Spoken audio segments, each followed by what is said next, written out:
आजचे प्रकरण आहे विरामचिन्ह. या ठिकाणी आज आपण विरामचिन्ह संदर्भातली माहिती घेणार आहोत. बघा, मराठीमध्ये सर्वप्रथम विरामचिन्हांचा वापर मेजर कॅन्डी यांनी केला आहे. विराम शब्दाचा अर्थ आहे दर्शवणारी व विराम दर्शवणारी व अर्थबोध करणारी, असे विरामचिन्हाचे दोन प्रकार आहेत. विराम दर्शवणारी म्हणजे थांबणारी आणि अर्थबोध करणारी असे विरामचिन्हाचे दोन प्रकार आहेत. इंग्रजी भाषेतून मराठीत विरामचिन्ह आलेले आहे. ओके, तर विरामचिन्हांचे हे प्रकार आहेत आणि ते चिन्ह पण लक्षात ठेवा आणि त्यांचा केव्हा उपयोग केला जातो हे या लेक्चरमध्ये आपण पाहणार आहोत. यानंतर मी एक चार्ट तुम्हाला शॉर्टमध्ये पाठवतो, तो चार्टसुद्धा लक्षात ठेवला तर चालतो, पाठ केला तर चालतो. बघा, पूर्णविरामचं चिन्ह आहे टिंब. हे दिसतंय आपल्याला. वाक्य पूर्ण झाल्यानंतर या चिन्हांचा उपयोग केला जातो. हे पहिला हा उपयोग आहे. आणि दुसरा म्हणजे शब्दाचं संक्षिप्त दाखवण्यासाठी, संक्षिप्त रूप देण्यासाठी त्याचा उपयोग केला जातो. फॉर एक्झाम्पल बघा, गणेश अभ्यास करतो. वाक्य पूर्ण झालं तर आपण काय करतो, पूर्णविराम देतो. पूर्णविराम म्हणजे टिंब. त्यानंतर गणेश BA-MS, त्यानंतर MBBS, BA, MA असे जे शब्द आहेत यांच्यामध्ये संक्षिप्त म्हणजे त्यांचं शॉर्टकट करण्यासाठी त्यांना मध्ये आपण टिंब देतो. BSc तर मध्ये पूर्णविराम अशा दोन्ही वेळा दिला जातो. स्वल्पविराम, एकाच जातीचे अनेक शब्द लागोपाठ आल्यास किंवा संबोधनाच्या वेळी. इथं पण दोन उपयोग आहेत बघा स्वल्पविरामचे. पहिला प्रकार म्हणजे बघा, ज्ञानेश्वरी ही हुशार, अभ्यासू, खेळकर व आनंदी मुलगी आहे. एकाच जातीचे वेगवेगळे शब्द आपल्याला इथं उल्लेख करायचे आहेत म्हणून त्यांच्यामधला अंतर दाखवण्यासाठी इथं आपण काय दिलेलं आहे, स्वल्पविराम. दुसऱ्या वाक्यात बघा, वर्षा इकडे ये. हाक मारल्यानंतर थोडा वेळ थांबतो आणि ते थांबण्यासाठीचं जे चिन्ह दिलं जातं ते म्हणजे स्वल्पविराम. त्याला संबोधन किंवा हाक मारताना.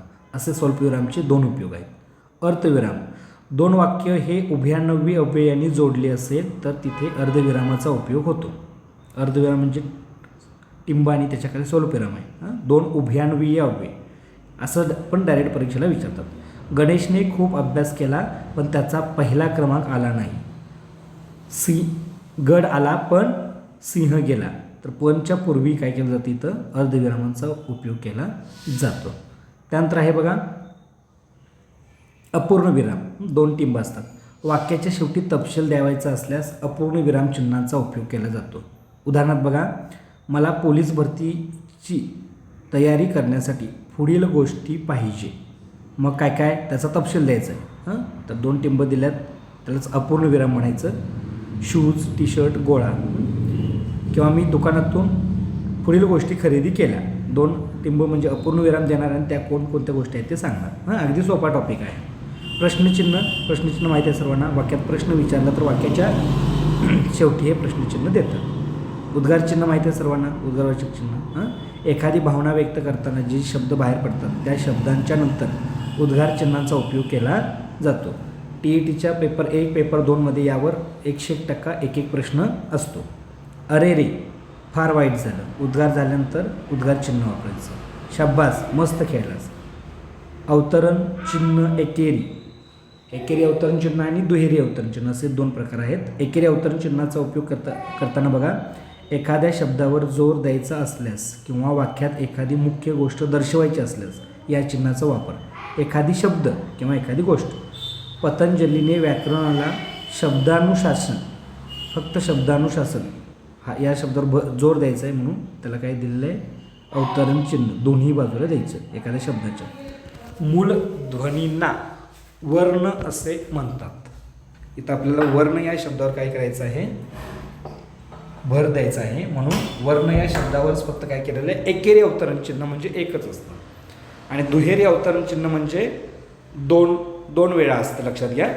म्हणजे एखाद्या तोंडचं वाक्य त्यानं काय बोलला हे जसं तसं त्यात बदल न करता सांगायचं असेल तर ते अवतरण चिन्ह, याला दुहेरी अवतरण चिन्ह म्हणतात.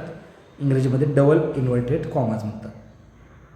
स्वामी विवेकानंद म्हणाले, उठा, कामाला लागा, कार्यसिद्धी प्राप्त झाल्याशिवाय थांबू नका. हे स्वामी विवेकानंद म्हणाले. त्यानंतर स्वल्पविराम द्यायचं. हे महत्त्वाचं आहे, परीक्षेला येतच आहे.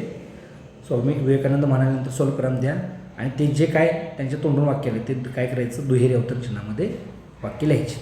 संयोग चिन्ह बघा, दोन शब्द जोडताना किंवा वाक्याच्या शेवटी शब्द अपुरा पडला, इथं पण दोन शब्द जोडताना आई डॅश वडील असे दोन शब्द जोडताना किंवा वाक्याच्या शेवटी आपल्याला माहिती आहे वहीमध्ये एखादं वाक्य जर पूर्ण बसत नसेल शेवटी तर डॅश करून आपण त्याच्या खाली लिहितो. तर संयोग चिन्हाचं हे आहे बघा, ही अशी रेष आहे. अपसारण चिन्ह पण तसंच आहे, त्याला डॅश म्हणतो.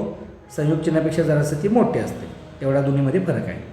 बोलता बोलता विचार मालिका तुटल्यास या चिन्हाचा उपयोग होतो. मी घरी जाणार होतो पण आपण नाटकात वगैरे किंवा नाटक एखादं असेल तर त्याच्यामध्ये लिखित स्वरूपात असेल तर या चिन्हांचा उपयोग केला जातो. आणि पुढचं चिन्ह आहे बघा विकल्प चिन्ह, तिरकं डॅश. एखाद्या गोष्टीला वाक्यात पर्याय सुचवायचा असल्यास किंवा परंतु पर्याय जोडायचा असेल तर त्याने आपल्या आईने ऑब्लिक केलेले आहे, ऑब्लिक त्याला इंग्रजी म्हणतो, आई ऑब्लिक वडिलांना कल्पना दिली.